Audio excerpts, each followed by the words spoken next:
Hello friends welcome to my YouTube channel. तो এখন কথা বলবো ফিস্টফুল অফ ভেঞ্জেন্স নিয়ে, যেটা নেটফ্লিক্সে রিসেন্টলি রিলিজ হয়েছে 17th of February if I am not wrong.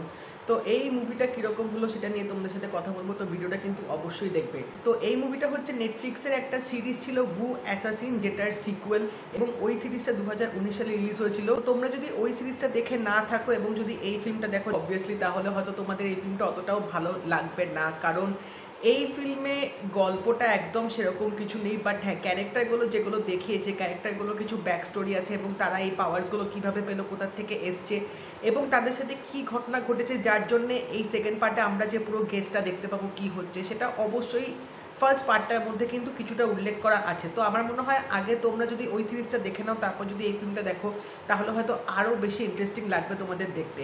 তো এই মুভিটা যদি গল্পটা একটু করে বলে দিই, তো এখানে আমরা দেখতে পাচ্ছি যে ওই তিনটে বন্ধু আছে, তারা একটা রিভেঞ্জ নেবে, কারণ ওই তিনটে বন্ধুর মধ্যে একজনের বোন আছে, তাকে একটা গ্রুপ অফ পিপল মারবে।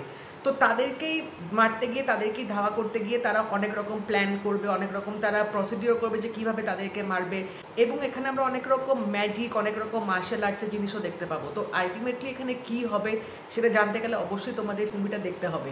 তো এখানে গল্পটা সত্যি খুব উইক, স্ক্রিন প্লেটা খুবই এখানে বাজেভাবে করা হয়েছে, কারণ ফিল্মটা রান টাইম 1.5 ঘন্টা। তো এখানে মানে গল্পটা যেভাবে এগোচ্ছে সেভাবে কিন্তু স্ক্রিন প্লেটার উপর একদম সেরকম টাইম দেওয়া হয়নি। খুব ফাস্ট সিরিজ অফ ইভেন্টস এখানে দেখানো হয়েছে এবং প্লটটা রীতিমতো উইক ছিল। মানে ফিল্মটার মধ্যে তোমরা সেরকম কিছু থ্রিল বা সেরকম কিছু অ্যাড্রিনালিন রাশ ব্যাপারটা কিন্তু পাবে না। এবং ক্যারেক্টারগুলোকে যেভাবে দেখিয়েছি, ক্যারেক্টারগুলোর সাথে আমি একদমই সেরকম কানেক্ট করতে পারছিলাম না। এখানে যেভাবে ওভারঅল প্রেজেন্টেশনটা করেছে এবং ক্যারেক্টারগুলোকে যেভাবে দেখিয়েছে, ঠিক আমার সেরকম কিন্তু ফ্রুটফুল লাগেনি ওভারঅল। বাট এই ফিল্মটার মধ্যে যে জিনিসটা আমার অ্যাটলিস্ট ভালো লেগেছে দেখতে, সেটা হচ্ছে ফিল্মটার অ্যাকশন। একদম প্রথম থেকে যেভাবে অ্যাকশানগুলো শুরু হবে, তোমরা কিন্তু অ্যাকশানগুলো রীতিমতো এনজয় করবে। এখানে খুব ব্লাড শেড, খুব ভায়োলেন্ট অ্যাকশান দেখিয়েছে এবং তার সাথে কিছু ম্যাজিকও তোমরা দেখতে পাবে, যেটা অ্যাকশানের মধ্যেই আছে।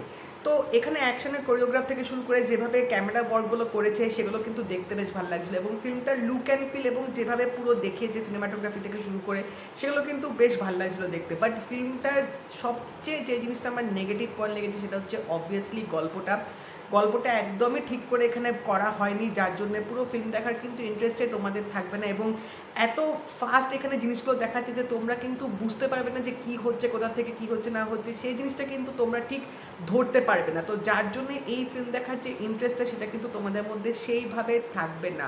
বাট হ্যাঁ, অ্যাকশন লাভার্সদের জন্য কিন্তু এই ফিল্মটা করা হয়েছে। এবং তোমরা যদি ওরকম জনার ভালোবাসো যেখানে শুধু অ্যাকশন থাকবে, স্টোরি সেরকম ম্যাটার করে না, তাহলে এই ফিল্মটা তোমরা একবার দেখে নিতেই পারো। তো হিন্দি ডাবিংও অ্যাভেলেবেল আছে। তো আশা করছি তোমাদের অ্যাকশন সিনগুলো অ্যাটলিস্ট তোমাদের ভালো লাগবে। তো যদি ফিস্টফুল অফ ভেঞ্জেন্স মুভিটা দেখে থাকো, তো অবশ্যই জানিও তোমাদের কেমন লাগলো। এবং যদি এই ভিডিওটা ভালো লেগে থাকে, লাইক করে দিও, শেয়ার করে দিও, চ্যানেলটা কিন্তু অবশ্যই সাবস্ক্রাইব করে দেবে, নোটিফিকেশন বেলটাও কিন্তু অল করে দিও। তো দেখা হবে পরের ভিডিওতে। বাই।